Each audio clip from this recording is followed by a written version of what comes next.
Welcome back to my YouTube channel. ನಾನಿವತ್ತು ನಮ್ಮ ತಂಗಿದು reception ಇತ್ತು ಬೆಂಗಳೂರಲ್ಲಿ. ನಾನು ನಮ್ಮ ಹಸ್ಬೆಂಡು ಬೈಕಲ್ಲಿನೇ ಹೋಗಿ ಹಾಲಿಗೆ ಎಂಟ್ರಿ ಕೊಟ್ವಿ. ಎಲ್ಲರೂ ರಿಲೇಷನ್ಸ್ ಬಂದಿದ್ದರು. ಗೆಸ್ಟ್ಗಳು ಫ್ರೆಂಡ್ಸ್ಗಿಂತ ಮುಂಚೆ ರಿಲೇಷನ್ಸು ಕಂಪಲ್ಸರಿ ಇರಬೇಕಲ್ವ. ಹಾಗಾಗಿ ನಾವು ಸ್ವಲ್ಪ ಮುಂಚೆನೇ ಹೋಗಿದ್ವಿ. ಹೋಗಿ ಎಲ್ಲರೂ ಕೂತಿದ್ವಿ. ಎಲ್ಲರನ್ನೂ ಒಂದು ಟ್ರಿಪ್ ನಾನು ವ್ಲಾಗ್ ಮಾಡಬೇಕಲ್ವ, ಹಾಗಾಗಿ ವಿಡಿಯೋ ಮಾಡ್ಕೋತಾ ಇದ್ದೆ ಬ್ಯಾಕ್ ಸೈಡಿಂದ. ಫ್ರಂಟ್ ಇನ್ನೂ ಹೋಗಿರಲಿಲ್ಲ. ನೋಡಿ, ಇಲ್ಲೆಲ್ಲ ಆಲ್ರೆಡಿ ಮಾಮ ನೀವು ಲೇಟಾಗಿ ಬಂದಿ ಅಂತಲೇ ಇವರೆಲ್ಲ ಫ್ರೆಂಡ್ಸು ವಿತ್ ಅಲ್ಲಿ ರಿಲೇಷನ್ಸು ಊರಲ್ಲಿ. ನನ್ನ ತಂಗಿ ಆಲ್ರೆಡಿ ಚೆಂದ ರೆಡಿಯಾಗಿ ನಿಂತಿದ್ಲು. ಅದಕ್ಕೆ ನೋಡಿದೆ ಡ್ರೆಸ್ಸು ಎಲ್ಲ ಚೆನ್ನಾಗಾಗಿದ್ಲು. ಅವಳು ಕೂಡ ಚೆಂದ ಕಾಣಿಸ್ತಿದ್ಲು.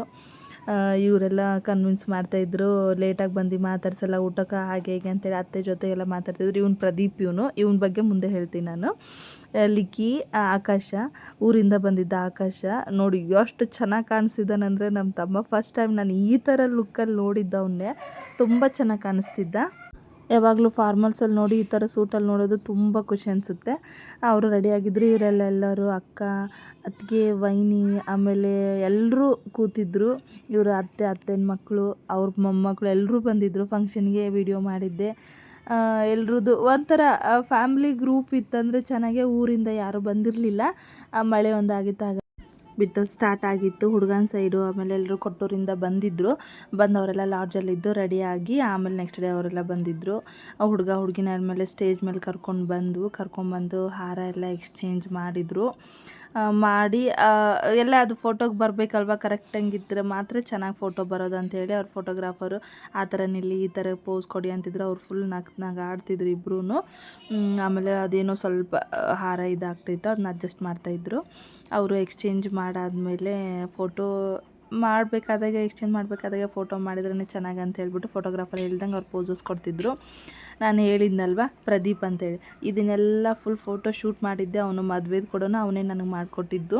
ನಾನು ಹಿಂಗೆ ಮಾಡೋಷ್ಟಿಗೆ ನನ್ನ ಮಗಳು ಸತಾಯಿಸ್ತಾಳೆ ಅಂತೇಳಿ ಪಾಪ ಅವನೇ ಎಲ್ಲ ನನಗೆ ನಾನು ಮಾಡ್ಕೊಡ್ತೀನಿ ಬಿಡಿ ಅಂತಂದೇಳಿ ನನ್ನ ಮೊಬೈಲ್ ಇಸ್ಕೊಂಡು ಹೋಗಿ ಪ್ರತಿಯೊಂದು ವಿಡಿಯೋ ಮೂಮೆಂಟ್ನೇ ನನಗೆ ಮಾಡಿಕೊಟ್ಟಿದ್ದ ಅವನೇ. ಬಂದಿದ್ದ ಇದಕ್ಕೂ ರಿಸೆಪ್ಷನ್ಗೆ ಬಂದಿದ್ದ. ಅಲ್ಲಿ ತೋರಿಸಿದ್ನಲ್ವ ನಾನು, ಅವನೇ ಪ್ರದೀಪು, ನಮ್ಮ ಅಕ್ಕನ ಮಗ ಅವನು. ಹಾಗಾಗಿ ಫುಲ್ಲೆಲ್ಲ ಇದನ್ನು ಕೇಕ್ ಒಂದು ತೊಗೊಂಬಂದಿದ್ರು. ಕೇಕ್ ತೊಗೊಂಬಂದು ಕಟ್ ಮಾಡಿ ಮೇಲೆ ಸ್ಟೇಜ್ ಮೇಲೆ ಬರ್ರಿ ಅಂತಿದ್ರು. ನಾನಿನ್ನೂ ಹೋಗಿರಲಿಲ್ಲ, ವೀಡಿಯೋ ಮಾಡೋಕ್ಕೆ ನಿಂತಿದ್ದೆ. ಅದರಲ್ಲಿ ನೋಡಿ ಅವರಿಬ್ರು ಸಂಕೋಚ ಭಾಳ, ಅವ್ರಿಗೂ ಸಂಕೋಚ ಭಾಳ. ನಮ್ಮ ತಂಗಿನೂ ಒಂದು ಸ್ವಲ್ಪ ಫೋರ್ಸ್ ಮಾಡಿ ಇದನ್ನೆಲ್ಲ ಬಿಡಿ ಎಲ್ಲರೂ ಗೊತ್ತಿರೋರೆ ಅಲ್ಲ ಅಂತ ಅವ್ರಿಗೆ ಹೇಳ್ತಾಯಿದ್ರು. ಅವರು ಓಕೆ ಅಂತ ಹೇಳ್ತಾಯಿದ್ರು. ಇಬ್ಬರು ಮಾತಾಡ್ತಾಯಿದ್ರು. ಕೇಕ್ ತಿನ್ಸಾದ್ಮೇಲೆ ಇದೊಂದು ಮೂಮೆಂಟ್ ಅಲ್ವಾ, ಮತ್ತೆ ವಾಪಸ್ ಮದುವೆ ಮಾಡಂದ್ರೆ ಯಾರು ಮಾಡಲ್ಲ. ಈ ಮೂಮೆಂಟ್ನೇ ಎಂಜಾಯ್ ಮಾಡಿಬಿಟ್ಟು ಇದನ್ನ ಮೆಮೊರಿನ ಸೇವ್ ಮಾಡಿ ಇಟ್ಕೊಳ್ಳೋದು. ಫೋಟೋ ವಿಡಿಯೋ ಇದೆ ಅಲ್ವಾ. ಹಾಗಾಗಿ ನಮ್ಮ ಮನೆಯವರು ಎಲ್ಲರೂ ಹೋಗಿ ನಿಂತಿದ್ರು ಸ್ಟೇಜ್ ಮೇಲೆ. ನಾನೇ ಹೋಗಿರಲಿಲ್ಲ, ನಿಂತಿದ್ದೆ ಕೆಳಗಡೆನೆ. ಆಮೇಲೆ ಸಿಂಗಲ್ ಫೋಟೋಸು, ಫ್ಯಾಮ್ಲಿ ಫೋಟೋಸು, ಪೋಸಸ್ಸು ಎಲ್ಲ ಹೇಳ್ತಾಯಿದ್ರು ಕ್ಯಾಮ್ರಾಮ್ಯಾನು. ಇವರು ನಗೋಕ್ಕೆ ಸರಿ ಹೋಗ್ತಾ ಇತ್ತು. ಆಮೇಲೆ ಎಲ್ಲ ರಿಲೇಷನ್ಸ್ ಒಬ್ಬೊಬ್ಬರೇ ಬರ್ತಿದ್ರು. ಅವ್ರ ಅಣ್ಣ, ಅವ್ರ ಚಿಕ್ಕಮ್ಮ, ಅವ್ರ ಅತ್ತಿಗೆ ಎಲ್ಲರೂ ಸ್ಟೇಜ್ ಮೇಲೆ. ಅವ್ರದ್ದು ಹುಡುಗನ ಸೈಡ್ ಫ್ಯಾಮಿಲಿ, ಇವಾಗ ಹುಡುಗನ ಸೈಡ್ ಅನ್ನೋಕ್ಕಿದ್ರೆ ನಮ್ಮ ಮಂಜುನ ಫ್ಯಾಮಿಲಿ ಇದೆಲ್ಲ. ಮದುವೆ ಆಯ್ತಲ್ವ, ಹಾಗಾಗಿ ಮಂಜುನ ಫ್ಯಾಮ್ಲಿ, ಆಮೇಲೆ ಫ್ರೆಂಡ್ಸು, ಕೊಲೀಗ್ಸು ಎಲ್ಲರೂ ಬಂದಿದ್ದರು. ಯಾರೂ ಮಿಸ್ ಮಾಡಿರಲಿಲ್ವಂತೆ. ಹಾಗಾಗಿ ಫ್ರೆಂಡ್ಸು ಒಬ್ಬೊಬ್ಬರೇ ಬಂದು ಎಲ್ಲ ಸ್ಟೇಜ್ ಮೇಲೆ ಫೋಟೋ ತೆಗೆಸ್ಕೊಂಡು. ಇದು ಮಂಜು ಫ್ಯಾಮ್ಲಿಯಲ್ಲಿ ಅವ್ರ ಅಕ್ಕ, ಅವ್ರ ಆಂಟಿ ಅಂದರೆ ಹುಡುಗರ ಅಕ್ಕ, ಅವ್ರ ಮಕ್ಕಳು ಎಲ್ಲರೂ ನಿಂತು ಫೋಟೋ ತೆಗೆಸ್ಕೊಂಡು. ಅವರು ಮಾವ, ಇವರು ಹುಡುಗರ ಮಾವ, ಸೋದರ ಮಾವ ಅವರು ಎಲ್ಲ. ನಾನು ಹೇಳಿದ್ನಲ್ವ ನಂಗೆ ರಿಲೇಷನ್ಸ್ ಗೊತ್ತಿಲ್ಲ ಅಂತೇಳಿ, ಆಮೇಲೆ ಎಲ್ಲ ತಿಳ್ಕೊಂಡು ಇಲ್ಲ ಎಕ್ಸ್ಪ್ಲೇನ್ ಮಾಡ್ತಾಯಿದ್ದೀನಿ. ಅಕ್ಕನ ಮಕ್ಕಳು, ಆಮೇಲೆ ಫ್ರೆಂಡ್ಸ್ ಸ್ಟಾರ್ಟ್ ಆದರು. ಆಮೇಲೆ ಬಾಸು, ಕೊಲೀಗ್ಸು ಯಾರೂ ಮಿಸ್ ಮಾಡಿರಲಿಲ್ಲ ಮಂಜುನ ರಿಸೆಪ್ಷನ್ನಿಗೆ. ಯಾಕಂದರೆ ಬೆಂಗಳೂರಲ್ಲೇ ಅವ್ರು ಜಾಸ್ತಿ ವರ್ಷ ಇದ್ದಿದ್ದು.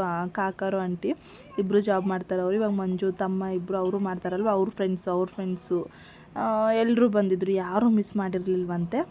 ಹೇಳ್ತಾಯಿದ್ರು ಯಾರೂ ಮಿಸ್ ಮಾಡಿಲ್ಲ ಅಂಥೇಳಿ. ಇವರು ಮಂಜುನ ಫ್ರೆಂಡ್ಸು ಕೂಡ.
ಆಂಟಿ ತವ್ರ ಮನೆ ಕಡೆ ರಿಲೇಷನ್ಸು ಕೂಡ ಎಲ್ಲರೂ ಬಂದಿದ್ದರು.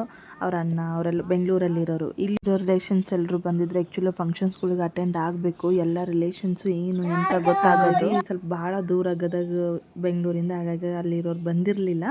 ಅಲ್ಲಿ ಮಾಡೋರು ಮದುವೆ ಅಲ್ಲಿ ಮಾಡೋರೆ, ರಿಸೆಪ್ಷನ್ ಇಲ್ಲಿ ಅಟೆಂಡ್ ಮಾಡೋರು ಇಲ್ಲಿ ಮಾಡ್ತಿದ್ದಾರೆ. ಹಾಗಾಗಿ ಎರಡು ಕಡೆ ಬ್ಯಾಲೆನ್ಸ್ ಇರಲಿ ಅಂಥೇಳಿ ಈ ಥರ ಮಾಡಿದ್ದು.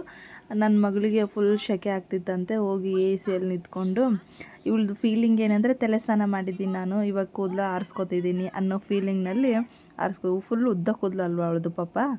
ಹಾಗಾಗಿ ಎ ಸಿ ಮುಂದೆ ನಿಂತಿದ್ಲು. ಸೆಕೆ ಅವಳಿಗೂ ಆಗಲ್ಲ. ಅವಳಿಗೆ ಗೋಡೆ ಎಲ್ಲೂ ಯಾವ್ದು ಗೋಡೆ ಆದರೂ ಪರವಾಗಿಲ್ಲ, ಆ ಗೋಡೆಯಲ್ಲಿ ಎಣ್ಣೆ ಬರುತ್ತೆ, ನೀರು ಬರುತ್ತೆ, ಸ್ನಾನ ಮಾಡ್ತಾಳೆ, ಗೋಡೆಯಲ್ಲಿ ಟೀ ಮಾಡ್ತಾಳೆ. ನಾನು ಸ್ಟೇಜ್ ಮೇಲೆ ಇದ್ನಲ್ವ, ಹಂಗಾಗಿ ಅವಳದು ವೀಡಿಯೋ ಮಾಡ್ಕೋತಾ ಇದ್ದೆ. ಅವೇ ಮೂಮೆಂಟ್ಸ್ ಅಲ್ವಾ, ಮತ್ತು ವಾಪಸ್ ಈ ಮೂಮೆಂಟ್ ಸಿಗಲ್ಲ. ಹಾಗಾಗಿ ಅವಳಿಗೆ ಆ ಥರ ಎಲ್ಲ ಮಾಡ್ತಿದ್ದೆ. ಅವ್ರ ಮಾಮಗಳು ಅವರೆಲ್ಲ ಮಾತಾಡ್ಸ್ತಿದ್ರು. ಒಂಚೂರು ಏನು ಮಾಡೋಂಗಿಲ್ಲ ಅವ್ರು ನೋಡಿ. ಅವ್ರ ಮಾಮ ಬಂದು ಸ್ವಲ್ಪ ಹಿಂಗೆ ಸತಾಯಿಸಿದ, ಮುಗಿದೋಯ್ತು ಅಲ್ಲಿಗೆ, ಮೂಡ್ ಆಫ್. ಮತ್ತು ಬೇರೆ ಥರ. ಹಾಗಾಗಿ ಇದನ್ನು ಮಾಡ್ತಾಯಿದ್ಲು ಅವಳು. ನಾನು ವೀಡಿಯೋ ಮಾಡ್ಕೋತಾ ಇದ್ದೆ. ಹುಡುಗ ಹುಡುಗಿ ಇಬ್ಬರು ಐಸ್ ಕ್ರೀಮ್ ತಿಂತಾಯಿದ್ರು. ತಿನ್ನಿಸಿ ಅವ್ರಿಗೆ ಎಕ್ಸ್ಚೇಂಜ್ ಮಾಡಿ ತಿನ್ನಿಸಿ ಅಂದರು, ತಿನ್ನಿಸ್ತಾ ಇರಲಿಲ್ಲ. ಅಕ್ಕ ಸ್ವಲ್ಪ ಹೊತ್ತು ಸುಸ್ತಾಗಿವಿ, ಐಸ್ ಕ್ರೀಮ್ ತಿಂದು ಖಾಲಿ ಮಾಡ್ತೀವಿ ಅಂತೇಳಿ ತಿಂತಾಯಿದ್ರು. ಇಬ್ಬರು ಕೂಡ ತಿಂದು ಖಾಲಿ ಮಾಡಿದ್ರು. ಲಾಸ್ಟಿಗೆ ತಿನ್ನಿಸ್ಲಿಲ್ಲ. ಇಬ್ಬರು ಹಾಗೆ ತಿಂದು ಖಾಲಿ ಮಾಡಿ ಮುಗಿಸಿದ್ರು. ಎಲ್ಲ ಮುಗಿಸಿ ಆಮೇಲೆ ನಾನು ಒಂದು ಫೋಟೋ ಇರಲಿ ಅಂಥೇಳಿ ನಾನು ನಮ್ಮ ಮನೆಯವ್ರು ತೊಗೊಂಡಿರೋ ಫೋಟೋ ಕ್ಯಾಮ್ರಲ್ಲಿ ಪಿಕ್ ತಗೊಳ್ಳಿಲ್ಲ. ಹಾಗಾಗಿ ಅಕ್ಕನ ಜೊತೆನೇ ನಿಂತು ಒಂದು ಫೋಟೋ ತೆಗೆಸ್ಕೊಂಡು ಆಮೇಲೆ ಮತ್ತೆಲ್ಲ ರಿಸೆಪ್ಷನ್ ಕಂಪ್ಲೀಟ್ ಆಯಿತು. ಇದು ಲಾಸ್ಟಿಗೆ ಆ್ಯಕ್ಚುಲಿ ನಾನು, ಮಗಳು, ಆಮೇಲೆ ಆಂಟಿ ಎಲ್ಲರೂ ಹುಡುಗ ಹುಡುಗಿ ಮುಂದೆ ಕೂತಿದ್ರು. ಎಲ್ಲರೂ ಹೋಗಿ ಊಟ ಕೂತಿದ್ವಿ. ನೋಡಿ ಅವ್ರ ಅಜ್ಜಿ ಪಕ್ಕ ಕೂತ್ಕೊಂಡು ಹೆಂಗೆ ಪೋಸ್ ಕೊಡ್ತಾಳೆ. ಅವ್ರ ಅಜ್ಜಿ ಕೂಡ ಇಲ್ಲೇ ನನ್ನ ಪಕ್ಕಕ್ಕೆ ಕೂಡು ಅಂಥೇಳಿ ಕೂಡಿಸ್ಕೊಂಡು ಕೂತಿದ್ರು. ಇಲ್ಲಿ ಗದಗಲ್ಲಿ ಬೆಂಗಳೂರಲ್ಲಿ ಇರ್ತಾರಲ್ವ. ನಾವೇ ಲಾಸ್ಟ್ ಬ್ಯಾಚು ಕೂತಿದ್ದು. ಎಲ್ಲರೂ ತಮ್ಮಗಳು ಎಲ್ಲರೂ ನಮ್ಮದೇ ಒಟ್ಟು ಫ್ಯಾಮಿಲಿ, ಟೋಟಲ್ ಫ್ಯಾಮಿಲಿ ಎಲ್ಲರೂ ಕೂತು ಊಟ ಮಾಡ್ತಾಯಿದ್ವಿ. ಸ್ಟಾರ್ಟಿಂಗೆಲ್ಲ ಫಸ್ಟು ಶಾವಿಗೆ ಪಾಯಸ ಕೊಟ್ಟಿದ್ರು. ನನ್ನ ಮಗಳಿಗೆ ಇಷ್ಟ ಶಾವಿಗೆ ಪಾಯಸ, ಅವಳೇ ಹೊಡಿತಾಯಿದ್ಲು. ಅವ್ರ ಅಜ್ಜಿ ತಿನ್ನಿಸ್ತಾಯಿದ್ರು. ನನ್ನ ಪಾಟಿಗೆ ಊಟ ಮಾಡ್ತಾಯಿದ್ದೆ ವೀಡಿಯೋ ಮಾಡ್ಕೋತಾ. ಇಲ್ಲಿ ಕೂಡ ಊಟ ಮಾಡಿಸು ಅಂತಂದೇಳಿ ಊಟ ಮಾಡಿಸ್ತಿರ್ಲಿಲ್ಲ, ಆದರೂ ಬಿಡಲಿಲ್ಲ. ಇಲ್ಲೆಲ್ಲ ಪಕ್ಕಕ್ಕೆ ಅವರೆಲ್ಲ ಕೂತಿದ್ರೆಲ್ಲ ತಿನ್ನಿಸಿ ಅಂತ ಹೇಳ್ತಾಯಿದ್ರು. ಅದಕ್ಕೆ ಎಕ್ಸ್ಚೇಂಜ್ ಮಾಡಿ ತಿನ್ನಿಸ್ತಾಯಿದ್ರು. ಅದು ಸ್ವಲ್ಪ ಎಲ್ಲ ಇರು ಮಾಡ್ತೀನಿ ಅಂತೇಳಿ ಅವರು ದೊಡ್ಡ ತುತ್ತೆ ತೊಗೊಂಡೇ ತಿನ್ನಿಸ್ತಾಯಿದ್ರು. ಆದರೂ ಅದು ಯಾವಾಗಿಂದನೂ ಇದೆ ಅಲ್ವಾ, ಮದುವೆ ಆದವರು ಹೊಸ್ದಾಗೆ ಅವ್ರಿಗೆ ಇವ್ರು ಊಟ ಮಾಡಿಸೋದು, ಇವ್ರು ಅವ್ರಿಗೆ ಊಟ ಮಾಡಿಸೋದು, ಅದು ಒಂದು ಆವಾಗ ಟ್ರೆಂಡೇ ಇತ್ತು. ಈಗ ಕೂಡ ಅದು ಹಂಗೆ ಮಾಡ್ತಾರೆ ಎಲ್ಲರೂ ಕೂಡ. ಹಾಗೆಲ್ಲ ತಿನ್ನಿಸಿ ನನ್ನ ಮಗಳಿಗೆ ಅವ್ರ ಅಜ್ಜಿ ತಿನ್ನಿಸ್ತಾಯಿದ್ರು. ತಿನ್ನಿಸಿ ಇಬ್ಬರು ಜೊತೆ ಕೂತ್ಕೊಂಡು ಊಟ ಮಾಡ್ತಾಯಿದ್ರು. ಅವಳು ಬೇರೆ ಜೊತೆ ಊಟ ಮಾಡೋಕ್ಕೆ ಸ್ಟಾರ್ಟ್ ಮಾಡಿದ್ರೆ ನಾನು ಆರಾಮ್ ನೆಮ್ಮದಿಗೆ ಊಟ ಮಾಡ್ಬೋದು. ಹಾಗಾಗಿ ಏನೇನಿತ್ತು, ಫಸ್ಟು ಪಾಯಸ, ಹೋಳಿಗೆ, ಆಮೇಲೆ ಜಾಂಗೀರು, ಒಂದು ರೋಟಿ, ಪನ್ನೀರು, ಕೋಸಂಬರಿ, ಎಲ್ಲ ದೋಸೆ, ಮಸಾಲೆ ದೋಸೆನೇ ಇತ್ತು. ನನ್ನ ಮಗಳಿಗೆ ಮಸಾಲೆ ದೋಸೆನೇ ಇಷ್ಟ, ಹೊಡಿತಿದ್ಲು ಸುಮ್ಮನೆ ಕೂತ್ಕೊಂಡು. ಪಲಾವು, ಅನ್ನ ಸಾಂಬಾರು, ಬಾಳೆಹಣ್ಣು, ಸ್ವೀಟು ಎಲ್ಲ ತಿಂದು, ಐಸ್ ಕ್ರೀಮ್ ತಿಂದು, ಡ್ರೆಸ್ ಮೇಲೆಲ್ಲ ಚೆಲ್ಲಾಡಿಕೊಂಡು ಅವ್ರ ಅಜ್ಜಿ ಜೊತೆಗೆ ಜೋರು ಮಾತು ನೆನೆಸಿದ್ದು. ಮಂಜು ಚಿಕ್ಕಿದು ಮ್ಯಾರೇಜ್ ಇತ್ತು, ಬಂದಿದ್ದು ಅಂತ ಹೇಳ್ತಾಯಿದ್ಲು. ಅವ್ರ ಅಜ್ಜಿ ಹಾಂ ಅಂತ ಕೇಳ್ತಾಯಿದ್ರು. ಕೇಳಿ ಎಲ್ಲ ಊಟ ಮುಗಿಸ್ಕೊಂಡು ಎಲ್ಲದೆ ಡ್ರೆಸ್ ಮೇಲೆಲ್ಲ ಚೆಲ್ಕೊಂಡ್ಲು. ಅವರೇ ಕ್ಲೀನ್ ಮಾಡಿದರು, ನಾನು ಊಟ ಮಾಡ್ತಾಯಿದ್ದೆ ಅಂಥೇಳಿ. ಎಲ್ಲರೂ ಸಪೋರ್ಟಾಗಿ ನಿಂತು ಮದುವೆ ಮಾಡಿದ್ರೇ ಚೆಂದ. ಹಾಗಾಗಿ ಇವ್ರಿಗೂ ಕೂಡ ಎಲ್ಲರಿಗೂ ಥ್ಯಾಂಕ್ಸು. ಸಬ್ಸ್ಕ್ರೈಬ್ ಮಾಡ್ಕೊಳ್ಳಿ. Thank you.